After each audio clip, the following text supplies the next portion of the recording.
The portrait of a lady written by Khushwant Singh. ये आपके books का पहला चैप्टर है।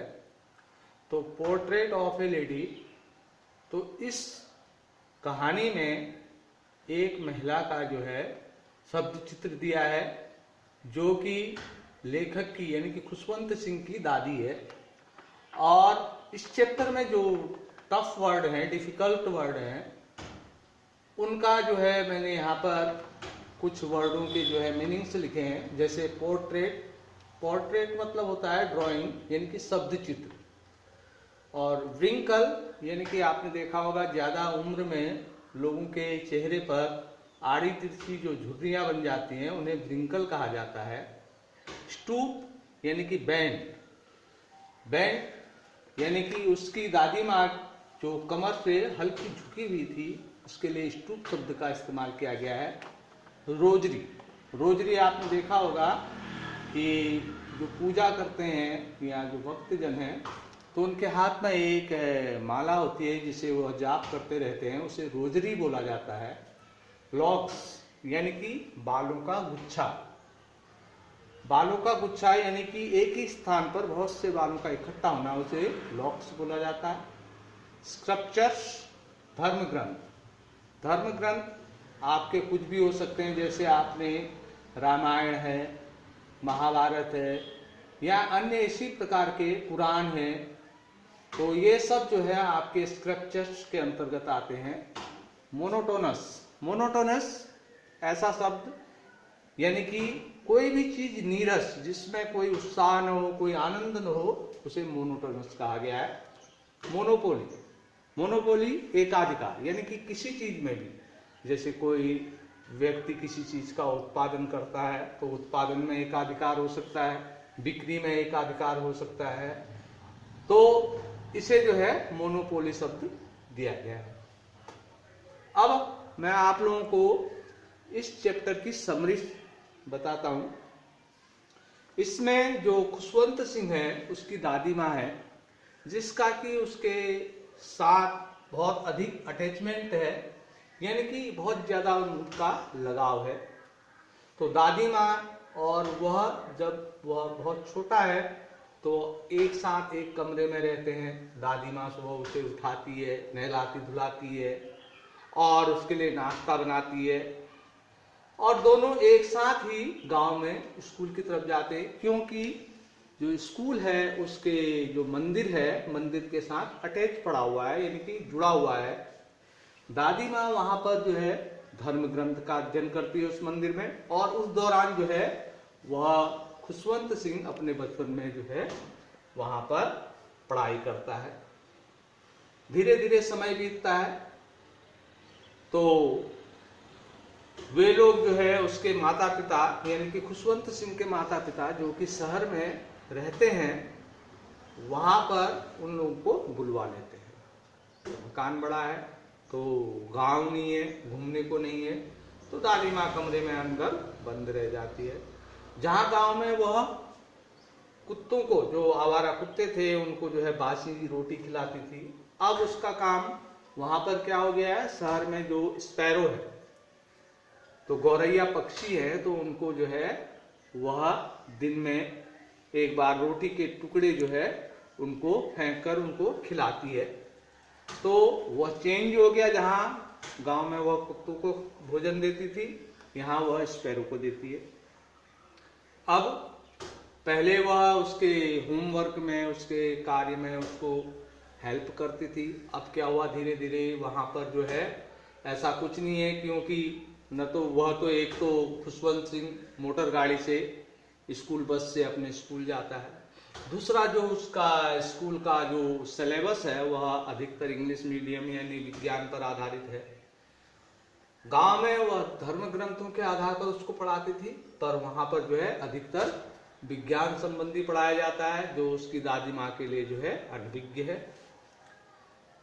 तो दादी माँ जो है उसके गृह कार्य में भी उसकी मदद नहीं करती, पर स्कूल से आने पर वह उससे पूछती कि वह उसने जो है स्कूल में क्या अध्ययन किया। समय बीतता जाता है, जो खुशवंत सिंह है वह बड़ा हो गया, यूनिवर्सिटी जाता है, अब उसको अलग कमरा दे दिया है, तो दादी के साथ वह कमरा भी जो है अपना शेयर नहीं करता। तो इस प्रकार से उनका जो अत्यधिक लगाव था, जुड़ाव था, वह धीरे धीरे कम होता गया। अंत में जो लेखक है वह विदेश जो है अध्ययन के लिए जाता है, पर दादी माँ उसके साथ विदेश नहीं जा पाती। वह दिन भर जो है अपने रोजरी की माला के साथ जो है जाप करती रहती है, और साथ में जो है अपनी जो स्पाइनिंग व्हील है, यानी कि सूत काटने का जो चरखा है, वो दिन भर उसको चलाती है। उसी में उसका समय पास होता है। सिर्फ 1 घंटा आधा घंटा वह स्पैरो पक्षियों को जो भोजन खिलाती है, वह उसका अतिरिक्त समय होता है, जिसमें वह जो है अपने आनंद की अनुभूति करती है। यहाँ लेखक जो है विदेश जाता है, तो दादी माँ को उसके विदेश जाने पर कोई दुख का भाव नहीं दिखाई देता, बल्कि वह स्टेशन तक लेखक को छोड़ने के लिए आती है। वह इतनी बूढ़ी है कि लेखक कह नहीं सकता कि जब वह वापस आएगा उसे देख पाएगा या नहीं देख पाएगा।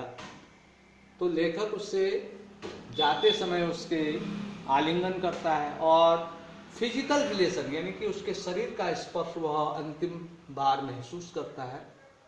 जब 5 सालों बाद वह लौट कर आता है, तो वह देखता है कि उसकी दादी माँ ठीक उसी उम्र पर है जिस उम्र पर वह उसे छोड़ के गया था, और अब भी वह अपने मन ही मन जो है प्रार्थना को बुदबुदा रही है, और उसके होंठ हिल रहे हैं। तो वह स्टेशन से उसको लेके आती है, तो लेखक देखता है कि उसमें कोई बदलाव नहीं हुआ, वह जैसी थी वैसी है। पर शाम को अचानक उस दादी माँ में बदलाव आता है। वह मोहल्ले की सारी महिलाओं को इकट्ठा करती है, और एक पुराने ड्रम यानी कि पुराने जो ढोल है, ढोलक, उस पर जो है जो युद्ध में लौटे हुए जो वीर सेनानी हैं उनसे संबंधित वह गीत को गाती है, और अत्यधिक उत्साह के साथ उस गीत को गाती है। तो लेखक और उसके पिताजी को जो है दादी माँ को समझाना पड़ता है कि कहीं ज्यादा उत्तेजना में वह उसके शरीर की गति में मूवमेंट, अनावश्यक मूवमेंट ना हो, तो इसलिए उसको रोक दिया जाता है।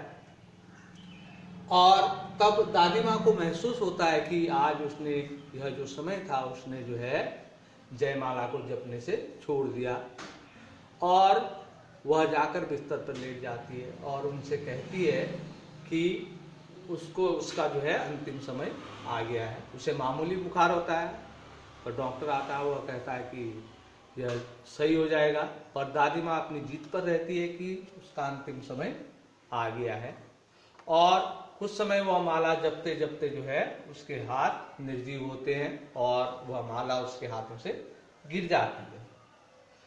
तो कुछ देर रुदन के पश्चात लेखक और उसके पिताजी जो है उसके अंतिम संस्कार का प्रबंध करने के लिए वहां से चले जाते हैं।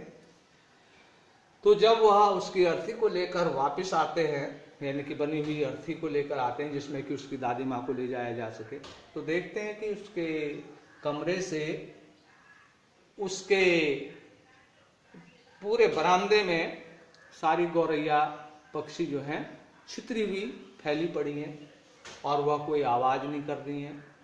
तो लेखक की माँ को बड़ा दुख होता है। वह उनके लिए जो है रोटी लेके आती है और टुकड़े करके उनके तरफ डालती है, पर गौरैया पक्षी उनकी ओर बिल्कुल भी ध्यान नहीं देते, और एक टुकड़ा भी वह उसमें से नहीं खाते। वह शांत बैठे रहते हैं, और जैसे ही लेखक की दादी की अर्थी को वहां से ले जाया जाता है, तो वह गौरैया पक्षी शांत वहां से उड़ जाती है बिना शोर शराबे के। और अगले दिन जो है जो जमादार है वह उन रोटी के टुकड़ों को साफ करके डस्टबिन में डाल देता है। इस प्रकार इस कहानी का अंत। धन्यवाद।